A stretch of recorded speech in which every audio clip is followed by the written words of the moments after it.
Welcome back everybody. Today we are cutting a beautiful piece of rough opal from the Cookham fields of Lightning Ridge. I bought this parcel of rough during my mining trip last year, so I've had it for quite some time and it's about time I did it some justice and cut it and brought it to life.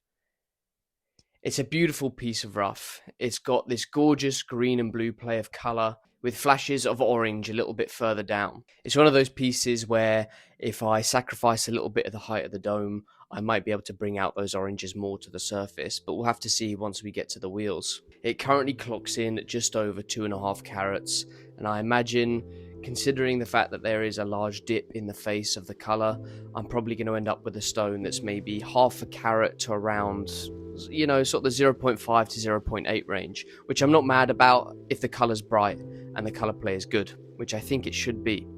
Anyway, enough talking. It's early this morning, so I need a coffee, and then we're going straight over to the wheels. Let's do this.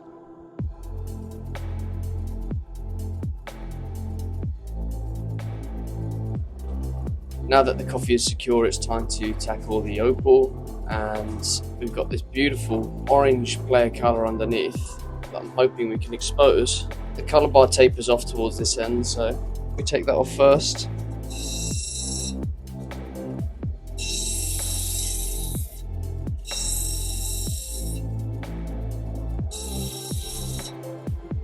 Still just potch.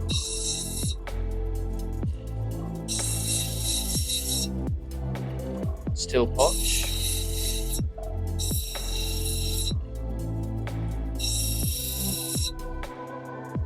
Okay, we're getting close. Now, I don't believe I'm going to save anything from this side. I imagine I'm going to end up a stone that's about there, because that concave right in the middle. I can't see this opal giving me much more, so I don't mind too much about bringing this side in.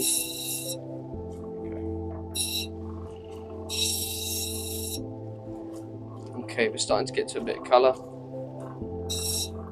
Just going to clean up around the edge as well while I'm here.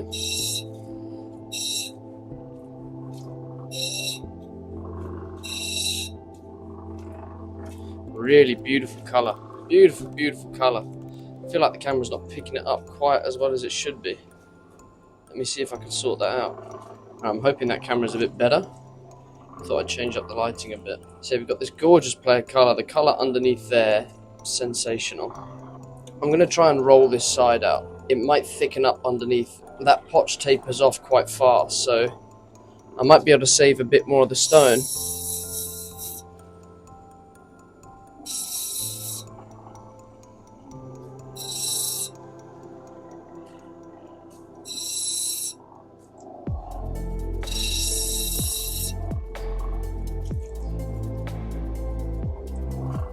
Okay, we may end up with a stone that's bigger than I thought.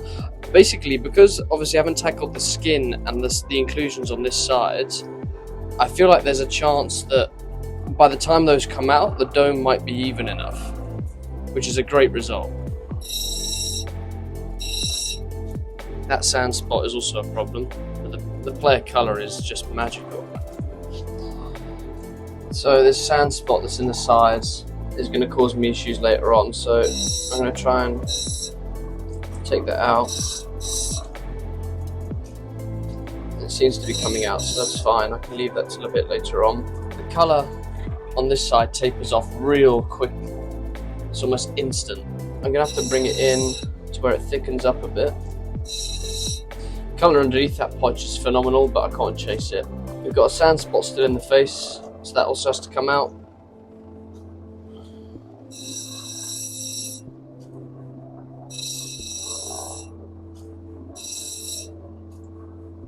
It's almost gone. I can take the rest off with the dop stick. So we've kind of got our final opal here. It's beautiful. It's really nice. I apologise in advance if the camera is playing up today. I have no idea what's going on with it. It's not being my friend at all. It just doesn't want to focus on anything. Nothing that's in shot wants to be in focus. We'll take a closer look inside. So this is the opal when it's dry and in dull lighting, and you can see there's a lot more work to be done with the sand spots that's still in it. But wetting up the opal it comes alive with this electric play of colour with real good clarity. I dropped the opal off camera because you've seen that stage many times before, but I want you just to take a moment to realise how gentle I am being on this wheel. It's easy to get carried away with chasing the shape that you want, and you end up losing far more carat weight than was originally necessary. I'm just taking micro adjustments on this wheel, just touching where I think I'm seeing the oval growing from. Even when tackling the dome, it's just simple adjustments, so I know that the whole setting edge is even before I then can begin to roll it. And whilst cutting this opal, I think I came to the realization of how special it is to cut a gemstone, especially an opal.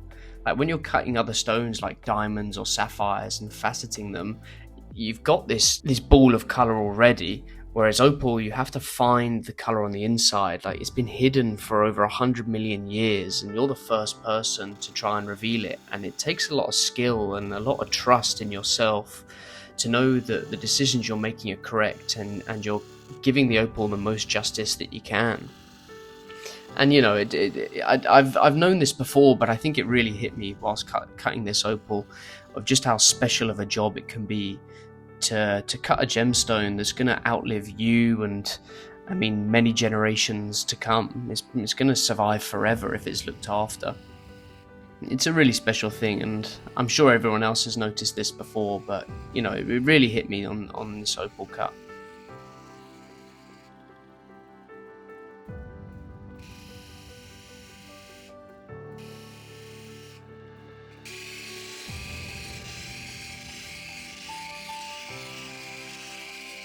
Going back to it, we're just finishing up on the 1200 grit wheel before moving over to the cerium oxide polish, and I have a little handful of other stones that I've been finishing up today as well. So we're getting the cerium oxide polish on, and don't worry, I'll show you the others as well. But here's the reveal for today's gem. A beautiful oval, a great play of colour from all angles with blue and green and even hints of orange. The orange didn't come out as much as I like, but that's okay. We've still got a really nice gem. And showing you the others as well, they've all polished up superbly. I have one of the best jobs in the world. There's nothing better than seeing a freshly polished opal. Really nice colour. A great parcel to buy. I've done well there. We're going to take a closer look at this stone. Obviously, we're also going to weigh it up, but a close-up never hurts. I predicted an opal that would be between 0.5 and 0.8 carats, and it's landed exactly at 0.65, which means I was dead on the money. It was bang in between my predictions. Let me know your thoughts down below. If you've enjoyed the video, please leave it a like, it helps me tremendously, and subscribe if you're new. This was a successful opal cut, to say the least, and I really hope you've all enjoyed the video. Thank you.